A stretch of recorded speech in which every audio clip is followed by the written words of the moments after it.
Ladies and gentlemen, a very, very good afternoon to you all.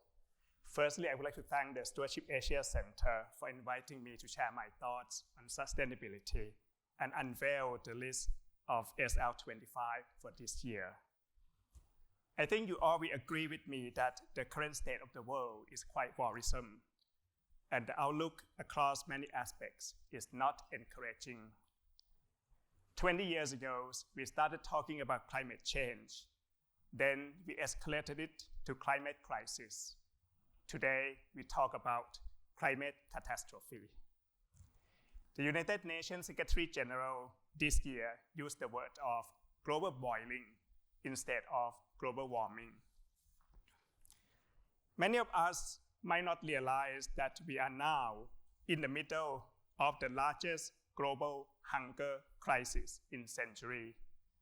According to the World Food Programme, around 800 million people, or 10% of the global populations, are facing chronic hunger. More than 330 million people are facing acute levels of food insecurity and do not know where the next meal is coming from. This is a sharp increase of 200 million people from pre-COVID-19.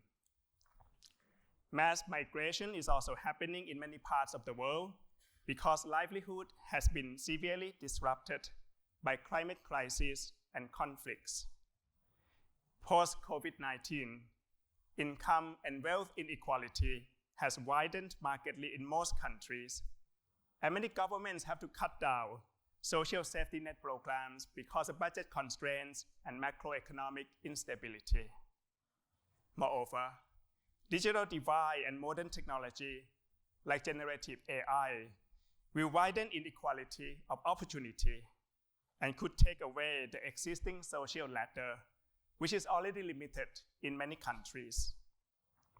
Those at the bottom of the pyramid may not be able to afford or have access to modern digital technology, and poverty will become intergenerational. It is undeniable that our actions, our lifestyles, and the way we conduct business have contributed to the current state of the world. If we do not look beyond our own self, and obviously with love, as Kun Chawali just said, and if we do not address these issues seriously, our future generations will have to bear significant costs. Over the years, it is encouraging to see many firms across industries, across different sizes, embracing sustainability in their business conduct. But as Rajiv has shown in his book, they have different scopes, approaches, strategies, objectives, and commitment in doing so. Given the current state of the world and its grim outlook, we need to ensure that sustainability efforts address the root causes of key problems, be impactful, and be commensurate to the challenges ahead. Allow me to share with you my thoughts on how to move sustainability agenda forward so that we will not regret our own actions when we look back 10 years or 20 years from now. Indeed, these points echo key messages that we have heard from many prominent speakers throughout the day. First, we need to ensure that we focus on sustainability in substance as opposed to sustainability in form. In the current business environment, the world is full of sustainability reporting, disclosure, ratings, and awards, which require substantial efforts to fulfill. We need to ensure that they will not dilute or divert our commitments and efforts away from the substantive sustainability agenda. Second, we need to make sure that sustainability is strategic. Sustainability needs to be incorporated into core business strategies. It needs to be well planned, well executed, well managed, and well monitored, similar to other important business strategies. If done well, sustainability will help differentiate the firm from competitors, enhance competitiveness, improve risk management, and successfully recruit and retain talents. Third, sustainability is a journey that will create values in the long term. We need to wear investment lens when analyzing or making decisions on sustainability initiatives. Similar to most strategic investment projects, sustainability investments are critical but may not generate quick win results. Fourth, sustainability requires creativity and innovation to generate higher value while keeping costs under control.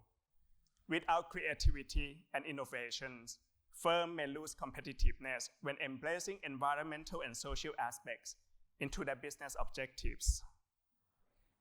Fifth, while firms in the Western world tend to focus on the environment, in their sustainability agenda, I think firms in Asia and emerging markets cannot ignore the S, the social, and the G, governance aspect of sustainability. In reality, we cannot improve the environment if there is no good governance and if there is no livelihood security. While the Western world may talk about ESG principle, we in Asia and emerging markets should rearrange it to GSE to reflect priority in our part of the world. And lastly, to make sustainability a successful journey, we need to bring key stakeholders on board. And to ensure that stakeholder engagement and commitment will last, one cannot ignore issues related to incentive alignments when creating a sustainability ecosystem. Ladies and gentlemen, these 6 points in my view are fundamental to making sustainability practices sustainable. The most important question is how we can ensure that these points be adopted by for-profit organizations.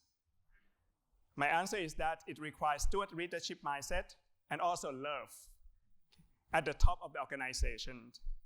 Board members and senior executives need to have genuine desire, commitment, and persistence to create a collective better future for the next generations when making decisions and designing business strategies.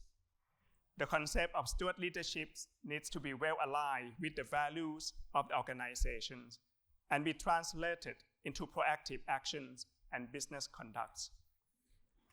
Indeed, the concept of steward leadership is nothing new. It has been practiced by many firms in Asia Pacific that strongly believe in doing well by doing good. Each year, SL25 honors 25 companies or projects that have demonstrated steward leadership excellence within the Asia Pacific region.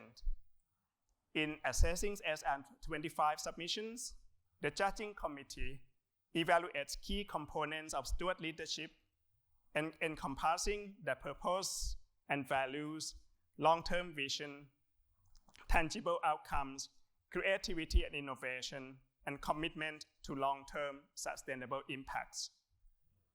For 2023, we have received submissions from 3 main areas: uplifting communities and society, environmental sustainability, and responsible financing.